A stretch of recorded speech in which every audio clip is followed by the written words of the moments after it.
Hello friends, मैं संजय तिवारी आपका YouTube channel पे स्वागत करता हूं। आज का वीडियो भी क्विज और डिस्कशन के फॉर्मेट में है और उम्मीद करता हूं कि यह वीडियो भी आपके लिए उपयोगी होगा। अगर वीडियो आपको अच्छा लगे तो लाइक एवं सब्सक्राइब करें और ज़्यादा से ज़्यादा अपने मित्रों के साथ शेयर भी करें।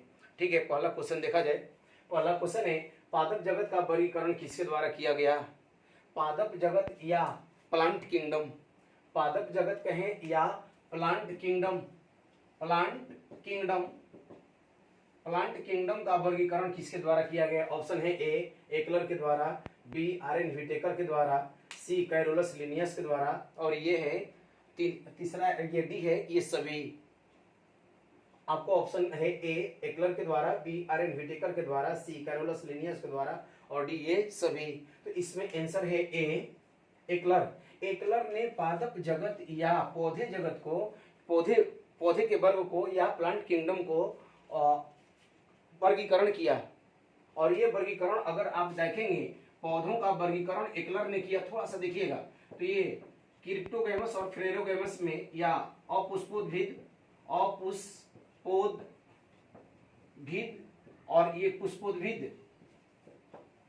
पुष्पोद्भिद में करते हैं। और अपुष्पोद्भिद पौधों में पुष्प और बीज नहीं होते हैं, जबकि इनमें पुष्प और बीज लगते हैं। इसको भी इन्होंने कई भागों में बांटा और इस प्रकार पौधे का वर्गीकरण करने का श्रेय किसको जाता है? एकलर को। और इन्होंने 1883 ईस्वी में पौधों का वर्गीकरण का काम किया। और इसी पौधों के वर्गीकरण में जाएंगे तो थैलोफाइटा, ब्रायोफाइटा, टेरिडोफाइटा आता है। थैलोफाइटा ग्रुप में आप देखेंगे कि कवक आ जाएगा, शैवाल आ जाएगा, जीवाणु विषाणु आ जाएंगे। ठीक है, तो इस तरीके से एकलर ने प्लांट किंगडम का वर्गीकरण किया। अब है सेकेंड ऑप्शन है आर.एन. व्हिटेकर। आर.एन. व्हिटेकर ने जीव जगत का वर्गीकरण किया, जिसमें प्लांट और एनिमल दोनों हैं, जिसमें प्लांट और एनिमल दोनों आते हैं। आप ये सुने होंगे, मोनेरा है, प्रोटिस्टा है, प्लांटी है, कवक है, फंगाई है, एनिमेलिया है। इस प्रकार आर.एन. व्हिटेकर ने जीव जगत का वर्गीकरण किया था। ध्यान रखेंगे, आर.एन. व्हिटेकर ने जीव जगत का वर्गीकरण किया था, जबकि एकलर ने पौधों का वर्गीकरण किया था। कैरोलस लिनियस, अब सी ऑप्शन देखेंगे, कैरोलस लिनियस। तो कैरोलस लिनियस को वर्गीकरण का पिता कहते हैं। वर्गीकरण का पिता कहते हैं। वर्गीकरण का पिता किसे कहते हैं? तो कैरोलस लिनियस को। वर्गीकरण के अध्ययन को टैक्सोनॉमी कहते हैं। याद रखेंगे, टैक्सोनॉमी कहते हैं। टैक्सोनॉमी, वर्गीकरण के अध्ययन को क्या बोलते हैं? टैक्सोनॉमी। ठीक है, अगला क्वेश्चन देखा जाए। अगला प्रश्न देखेंगे, कवक के बारे में क्या सत्य नहीं है? कवक के बारे में क्या सत्य नहीं है? कवक को अंग्रेजी में फंगाई बोलते हैं या फंगस बोलते हैं। तो कहता है कवक के बारे में क्या सत्य नहीं है? ऑप्शन है ए ये पर्णहरित रहित होते हैं, बी इनका उपयोग एंटीबायोटिक्स के रूप में होता है, सी मशरूम का उपयोग भोजन के रूप में करते हैं, डी इसके अध्ययन को फाइकोलॉजी कहते हैं। आपको आंसर बताना है कि इसमें आंसर क्या होगा। कवक के बारे में क्या सत्य नहीं है? कवक के बारे में क्या सत्य नहीं है? ये पर्णहरित रहित होते हैं, इनका उपयोग एंटीबायोटिक्स के रूप में करते हैं, मशरूम का उपयोग भोजन के रूप में करते हैं और इसका अध्ययन को फाइकोलॉजी कहते हैं। इसमें आंसर होगा डी, इसके अध्ययन को फाइकोलॉजी कहते हैं। यह सत्य नहीं है, इसके अध्ययन को माइकोलॉजी कहते हैं। यानी कवक के अध्ययन को माइकोलॉजी कहते हैं। क्या कहते हैं? माइकोलॉजी। कवक के अध्ययन को क्या बोलते हैं? माइकोलॉजी। अब यह कहता है कि ये पर्णहरित रहित होते हैं, यानी इनमें क्लोरोफिल नहीं होता। इनमें क्लोरोफिल नहीं होता। इनमें क्लोरोफिल नहीं होता और क्लोरोफिल नहीं होगा तो ये स्वपोषी नहीं होंगे, स्वपोषी नहीं हो सकते। जब तक क्लोरोफिल नहीं होगा, प्लांट जो है या कोई भी पदार्थ जो है स्वपोषी नहीं होगा। और स्वपोषी नहीं होगा तो फिर क्या हो सकता है? या तो परपोषी हो सकता है, सहजीवी हो सकता है, परजीवी हो सकता है, इस तरीके से हो सकता है। लेकिन क्लोरोफिल नहीं होने के कारण, क्लोरोफिल पर्णहरित रहित है, जिसके कारण वह स्वपोषी नहीं हो पाएगा। स्वपोषी नहीं हो पाएगा। ठीक है, अब देखते हैं बी ऑप्शन है, इनका उपयोग एंटीबायोटिक्स के रूप में। आप जानते हैं कि पहला ही 1927 ईस्वी में 1927 ईस्वी में अलेक्जेंडर फ्लेमिंग की बात करें, अलेक्जेंडर फ्लेमिंग की बात कर लें तो अलेक्जेंडर फ्लेमिंग 1927 ईस्वी में पहली बार पेनिसिलिन नामक एंटीबायोटिक्स का नाम पेनिसिलिन नामक एंटीबायोटिक्स का निर्माण किया था पेनिसिलियम नोटेटम नामक कवक से।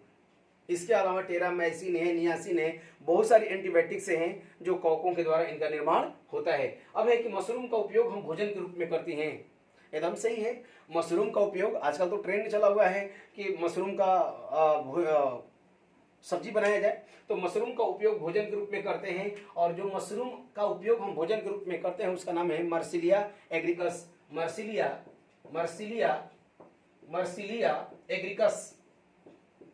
एग्रिकस। लेकिन किसी भी, अगर मान लो आप मशरूम खा रहे हो और मशरूम खा रहे हैं वैसी स्थिति में आपको मार्सिलिया ऐसे लिखेंगे, मार्सिलिया एग्रिकस खाना चाहिए। अगर आप उसके जगह पर इम्यूनेटा या लसुला नामक कवक का इस्तेमाल किए तो विषाक्त होता है और आपको परेशानी में डाल सकता है। ठीक है, अगला क्वेश्चन देखेंगे, किस कवक के संक्रमण से एथलीट फुट नामक बीमारी होती है? किस कवक के संक्रमण से एथलीट फुट नामक बीमारी होती है? आपको उत्तर देना है Aspergillus fumigatus, tinea pedis, tinea capitis और एस्केबिस। फिर से क्वेश्चन देखेंगे, किस कवक के संक्रमण से एथलीट फुट नामक बीमारी होती है? किस कवक के संक्रमण से एथलीट फुट नामक बीमारी होती है? ऑप्शन है Aspergillus fumigatus, tinea pedis, tinea capitis और एस्केबिस। इसमें आंसर होगा टीनिया पेडिस से एथलीट फुट नामक बीमारी होती है। और आपको बता दें, जो एथलीट फुट बीमारी है वह कोई खास नहीं, जो पैरों में या पैरों के अंगुलियों के बीच में जो सड़न है, that is called athlete foot बीमारी बोलते हैं। और यह किसके द्वारा होता है? टीनिया पेडिस के द्वारा। अब देखेंगे ऑप्शन ए है एस्परजिलस फ्यूमिगेटस नामक कवक से दामा होता है या अस्थमा होता है, अस्थमा बोलते हैं, या श्वसन की बीमारी है। देखते हैं लोग खांसते खांसते बलगम वगैरह फेंकते हैं, दैट इज कॉल्ड दामा या अस्थमा। इसके बाद में टीनिया कैप्टिस भी एक कवक है और इस कवक से बालों में रूसी या सर में रूसी, बालों में या सिर में रूसी होना ये किसके द्वारा होता है? तो टीनिया कैप्टिस के द्वारा। एस्केबिस से दाद नामक या खाज खुजली नामक बीमारी होती है। ठीक है, अगला क्वेश्चन देखा जाए। अगला क्वेश्चन देखेंगे, क्वेश्चन है वह कौन सा कवक है जो कैंसर रोग के लिए उत्तरदायी है? वह कौन सा कवक है? बहुत सारे कवक के प्रकार हैं, उनमें से एक है। कहता है कि वह कौन सा कवक है जो कैंसर रोग के लिए उत्तरदायी है? ऑप्शन है ए एफ्लाटॉक्सिन, बी ईस्ट, सी राइजोपस म्यूकस और डी है आर्मिलेरिया म्यूकस। आपको उत्तर बताना है कि इसमें आंसर क्या होगा। एफ्लाटॉक्सिन, ईस्ट, राइजोपस म्यूकस और डी है आर्मिलेरिया म्यूकस। इसमें आंसर होगा एफ्लाटॉक्सिन और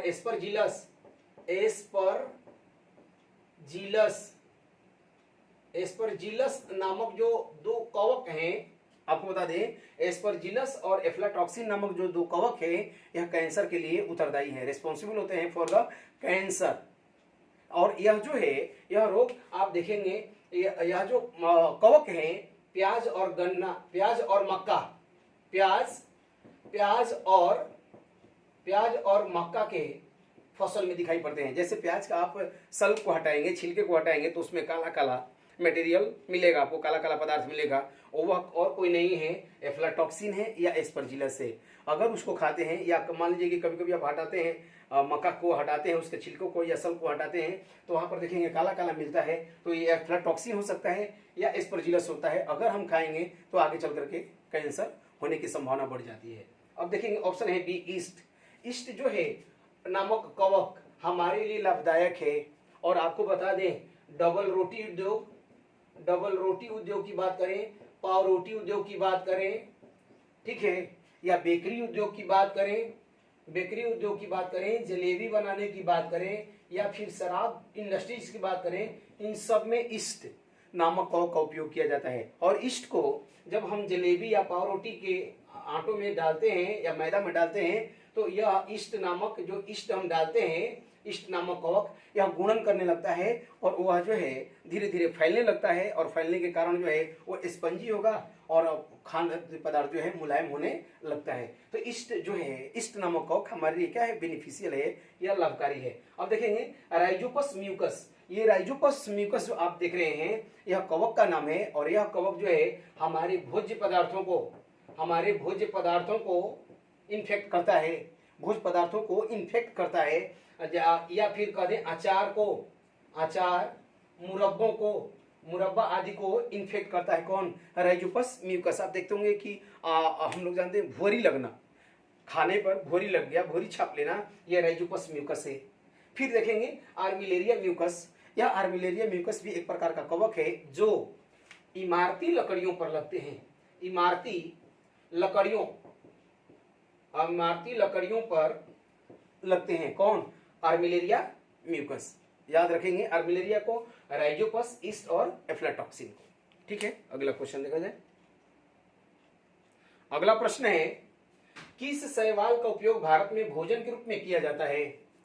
किस शैवाल का उपयोग भारत में भोजन के रूप में किया जाता है? ऑप्शन है ए एम्बलिकस, बी पोरफाइरा, सी नॉस्टक, डी आल्वा। ठीक है, आपको उत्तर बताना है इसमें किस शैवाल का उपयोग भारत में भोजन के रूप में किया जाता है। ऑप्शन है ए एम्बलिकस, बी पोरफाइरा, सी नॉस्टक और डी है अल्वा। इसमें आंसर है एम्बलिकस। एम्बलिकस को भारत या भारत सहित अन्य देशों में भोजन के रूप में इसका इस्तेमाल, भारत या अन्य देशों में भोजन के रूप में इसका इस्तेमाल करते हैं। ठीक है, अब कहता है कि शैवाल या एल्गी,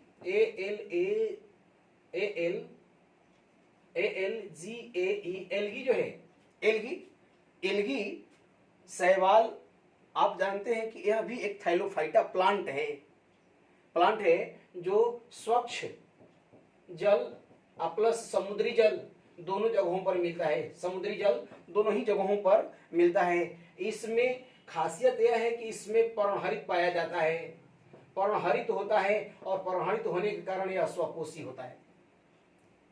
लेकिन पौधे में तड़ जाना और पत्ती क्लियर नहीं होता।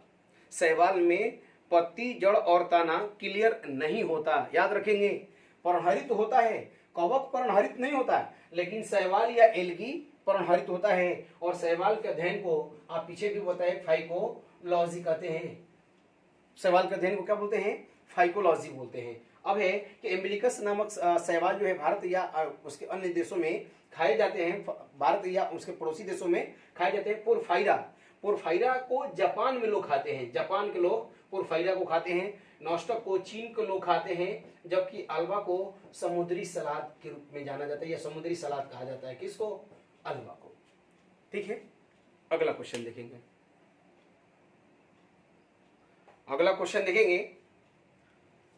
वह कौन सा शैवाल है जो मिट्टी में नाइट्रोजन फिक्सेशन का काम करता है? वह कौन सा शैवाल है या एल्गी है जो मिट्टी में नाइट्रोजन फिक्सेशन का काम करता है? ऑप्शन है नीलहरित शैवाल, बी क्लोरेला, सी फाइटोप्लैंक्टन, डी माइक्रोसिस्टिस। नाम हिंदी में डालें फाइटोप्लैंक्टन, ऐसे फाइटोप्लैंक्टन कर दें, या फिर हिंदी में लिखें या अंग्रेजी में लिखें, बात एक ही है, इससे कोई खास फर्क नहीं पड़ता है। कहता है कि नीलहरित शैवाल, बी है क्लोरेला, सी फाइटोप्लैंक्टन और डी है माइक्रोसिस्टिस। वह कौन सा शैवाल है जो मिट्टी में नाइट्रोजन फिक्सेशन का काम करता है? मिट्टी में नाइट्रोजन का स्थिरीकरण का काम करता है, ले जाकर के नाइट्रोजन को फिक्स करेगा और उसी तरीके से नाइट्रोजन चेन बनता है। ठीक है, तो वह कौन सा शैवाल है? ऑप्शन है ए नीलहरित शैवाल, ये उत्तर होगा नीलहरित शैवाल। जो नीलहरित शैवाल या blue green algae, blue green, आपको यह भी पढ़ने को मिलेगा blue green algae, blue green algae nitrogen fixation के लिए उत्तरदायी होता है। ठीक है, अब देखेंगे कि नाइट्रोजन फिक्सेशन तो होता ही है ब्लू ग्रीन एल्गी से। बी ऑप्शन देता है क्लोरेला। क्लोरेला के बारे में कहता है कि यह बैवान के केबिन में उगाया जाता है, केबिन में उगाया जाता है ताकि ऑक्सीजन की सप्लाई बनी रहे, ऑक्सीजन की सप्लाई बनी रहे। फाइटोप्लैंक्टन को बारे में कहता है कि यह जो है जितने भी शैवाल हैं, शैवाल के बारे में आपको बताया कि शैवाल भी एक प्रकार का पौधा है जो परहणित युक्त है, यानी क्लोरोफिलस है या क्लोरोफिल है, उसमें परहणित पाया जाता है और अपना भोजन स्वयं बनाता है। कहता है कि जो फाइटोप्लैंक्टन है सबसे छोटा शैवाल होता है। सबसे छोटा शैवाल, अगर आपसे कोई पूछे या कहीं परीक्षा में पूछे कि सबसे छोटा शैवाल का क्या नाम है, तो फाइटोप्लैंक्टन। सबसे बड़ा शैवाल, जितना भी शैवाल है उनमें सबसे बड़ा शैवाल क्या है? माइक्रोसिस्टिस। इसकी लंबाई 50 मीटर तक होती है। और आप जानते हैं कि जो शैवाल है स्वच्छ जल के साथ साथ हमारे यहाँ समुद्री जल में भी पाए जाते हैं। शैवाल जैसे आप देखते होंगे आपके यहाँ जो काई लगता है, आप तालाब में, पोखरे में या किसी पत्थर पर जाते होंगे या घर के दरवाजे पर, घर में जहाँ पर पानी गिर रहा है, नाली का पानी गिर रहा है, वहाँ पर देखेंगे अलग अलग कलर में वो शैवाल, लाल, पीला या ऐसे कलर में शैवाल आपको दिखाई पड़ते हैं। ठीक है, अगला क्वेश्चन देखा जाए। अगला क्वेश्चन देखेंगे। अगला प्रश्न है, किस शैवाल के कारण लाल सागर का रंग लाल हो गया? किस शैवाल के कारण लाल सागर का रंग लाल हो गया? फिर से मैं आपको बताऊं, शैवाल एक प्रकार का प्लांट है जिसमें पर्णहरित पाया जाता है। यह स्वच्छ जल में भी पाया जाता है और प्लस समुद्री जल में भी पाया जाता है। ठीक है, अपने यहाँ काई इसका अच्छा उदाहरण है। और काई आप देखते होंगे जहाँ भी पानी लगा हुआ होता है वहां पर ये दिखाई पड़ते हैं। तो किस शैवाल के कारण लाल सागर का रंग लाल हो गया? ठीक है, ऑप्शन ए है ए ब्लू ग्रीन एल्गी या नीलहरित शैवाल या ब्लू ग्रीन एल्गी, सेफेड्रस शैवाल, अगर या डी है ट्राइकोडेस्मियम एरिथ्रियम। फिर से देखेंगे, ऑप्शन ए है ब्लू ग्रीन एल्गी, बी सेफेड्रस शैवाल, डी है अगर और डी है ट्राइकोडेस्मियम एरिथ्रियम।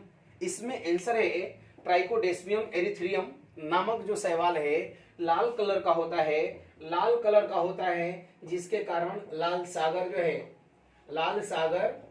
लाल दिखाई पड़ता है। वही लाल सागर है जो हम अरब सागर से आगे बढ़ेंगे तो फारस की खाड़ी से और थोड़ा सा आगे बढ़े तो लाल सागर और भूमध्य सागर, और उन दोनों के बीच में स्वेज नहर, लाल सागर और भूमध्य सागर और इसके बीच में स्वेज नहर मिलती है, लाल सागर और भूमध्य सागर। और कहता है कि ये लाल सागर इसलिए कहा जाता है क्योंकि इसमें ट्राइकोडेस्मियम एरिथ्रियम नामक शैवाल बहुतायत से पाए जाते हैं और इनका कलर लाल होता है, इसलिए यह लाल सागर कहलाता है। लाल सागर कहाँ है? तो लाल सागर भूमध्य सागर को जोड़ता है स्वेज नहर। लाल सागर और भूमध्य सागर के बीच में स्वेज नहर है जो एक दूसरे को जोड़ता है। ठीक है, अरब देशों के तट पर मिलेगा और अफ्रीका के तट पर मिलेगा ये लाल सागर। ठीक है, अब देखेंगे सेफेड्रस शैवाल, यह चाय पत्ती में लगता है।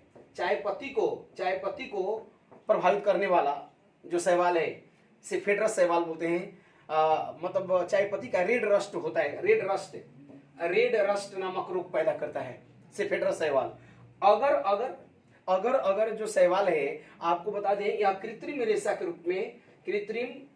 के रूप में पाया जाता है या देखा जाता है, या फिर आइसक्रीम जो है जेल के रूप में इसका इस्तेमाल करते हैं। किसका? अगर ट्राइकोडेस्मियम आप जानते हैं के कारण ही लाल सागर लाल दिखाई पड़ता है। अगला क्वेश्चन देखा जाए।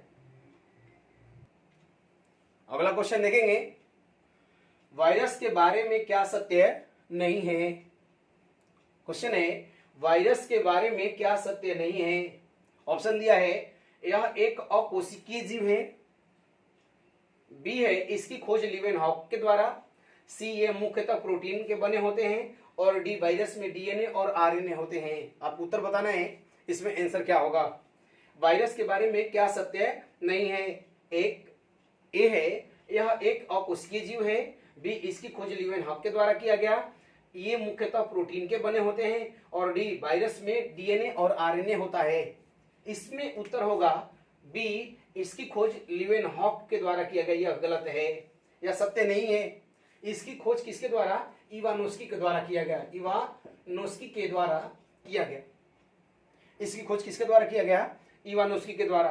बाकी जो है कहता है कि ऑप्शन ए देखेंगे, यह एक अकोशिकीय जीव है, यानी इसमें कोशिका नहीं होता। यह इसमें कोशिका नहीं होता, कोशिका नहीं होता, और कोशिका नहीं है तो फिर से जीव कहना मुश्किल काम है। लेकिन जैसे ही यह जीवित कोशिका में पहुंचता है, इसमें कोशिका नहीं होते, इसमें कोशिका अकोशिकीय जीव है, कोशिका नहीं होते, लेकिन यह कोशिका के में जैसे ही प्रवेश करता है, यह गुणन करना शुरू कर देता है, रेप्लिकेशन करना शुरू कर देगा, बढ़ना शुरू कर देता है। इसका मतलब है कि इसे यह सजीव और निर्जीव के बीच की, सजीव प्लस निर्जीव के बीच की कड़ी है। निर्जीव की बीच की क्या है? कड़ी है। यहाँ पर कहीं वायरस है, सजीव और निर्जीव के बीच की कड़ी है। अगर शरीर से बाहर है, चाहे वो प्लांट हो या एनिमल हो, उनके शरीर से अगर बाहर है तो वायरस जो है निर्जीव है, अकोशिकीय है। लेकिन जैसे ही सजीव के शरीर में पहुंचता है, वह कोशिकीय गुण धारण कर लेता है और गुणन करने लगता है। अब देखेंगे सी ऑप्शन, यह मुख्यतः प्रोटीन के बने होते हैं। वायरस जो है मुख्यतः किसके बने होते हैं? प्रोटीन के बने होते हैं। ठीक है। अब कहते हैं कि वायरस में डीएनए और आरएनए होता है। डीएनए और आरएनए, आप सुने होंगे कोरोना वायरस के बारे में कि कोरोना वायरस का जो आरएनए है, उसका आरएनए सैंपल लिया जा रहा है, आरएनए का परीक्षण किया जा रहा है। तो आप देखेंगे जो भी प्लांट यानी पौधों में वायरस रोग लगता है, पौधों में जो रोग वायरस से लगता है, उसमें केवल आरएनए पाया जाएगा। अगर पौधों में कोई रोग, जैसे आप मोजाइक रोग की बात करें, आलू का मोजाइक रोग या फिर तंबाकू का मोजाइक रोग की बात करें, तो अगर ये मोजाइक रोग होता है या कोई भी डिजीज होता है, तो उस पौधों में अगर वायरस से कोई डिजीज होता है तो वह आरएनए के कारण होगा। लेकिन अगर वह जंतु में जाता है, जंतु में वायरस होता है, तो उसमें डीएनए और आरएनए दोनों में से कोई एक होने की संभावना हो सकती है। या तो उसमें डीएनए हो सकता है या फिर आरएनए। किस में? तो एनिमल में, एनिमल की मैं बात कर रहा हूं, एनिमल में। लेकिन प्लांट में केवल आरएनए होता है। और आरएनए और डीएनए, ये जो डीएनए और आरएनए किस में हो सकता है? तो एनिमल सेल में। ठीक है। अगला क्वेश्चन देखे जाए। अगला क्वेश्चन देखेंगे, इनमें से कौन सा वायरस हमारे लिए उपयोगी है? बड़ा अजीब प्रश्न है। कौन सा वायरस है जो हमारे लिए उपयोगी है? जनरली वायरस को हिंदी में हम लोग विषाणु बोलते हैं जी, विषाणु। और विषाणु का नाम ही है, या विष का अणु है, विषाणु है। ठीक है। तो कहता है कि विषाणु जो है, इनमें से कौन सा वायरस हमारे लिए उपयोगी है? ऑप्शन है ए वेरियोला वायरस, बी रेब्डो वायरस, सी अर्बो वायरस, डी बैक्टीरियोफेज वायरस। आपको उत्तर बताना है इसमें से आंसर क्या होगा। वेरियोला वायरस, बी रेब्डो वायरस, सी अर्बो वायरस और डी बैक्टीरियोफेज वायरस। इसमें उत्तर होगा बैक्टीरियोफेज वायरस। बैक्टीरियोफेज वायरस जो है, यह वायरस है जो बैक्टीरिया को खा जाता है, बैक्टीरियाओं को खा जाता है, बैक्टीरिया को खा जाता है जी। और इसको कहता है कि जो जल में बैक्टीरिया होते हैं, जल में जो बैक्टीरिया होते हैं, उन बैक्टीरियाओं को खा जाता है। और इसी कारण गंगा जल जो है, गंगा जल के बारे में कहा जाता है कि बैक्टीरियोफेज वायरस पाया जाता है गंगा जल में। और इस बैक्टीरियोफेज वायरस के कारण गंगा जल जो है अन्य जल की तुलना में ज्यादा दिनों तक सुरक्षित रहता है। ठीक है। अब देखेंगे ऑप्शन है वेरियोला वायरस, वेरियोला या वेरिसेला, दो वायरस हैं। यह चेचक के लिए, चेचक जो हमारे स्किन पर होता है, दाग दाग हो जाता है, चेचक। फिर है रेब्डो वायरस या रेबीज, रेबीज जो कुत्ता के काटने से, सियार के काटने से, बिल्ली के काटने से हो जाता है और आदमी जो है कुत्ते जैसे व्यवहार करने लगता है, दैट इज कॉल्ड रेबीज। और उस जो रेबीज होता है वह रेब्डो वायरस से होता है। अर्बो वायरस जो डेंगू फीवर होता है, डेंगू फीवर वह अर्बो वायरस से होता है। ठीक है। आज के लिए इतना ही। अगले दिन फिर बात होगी।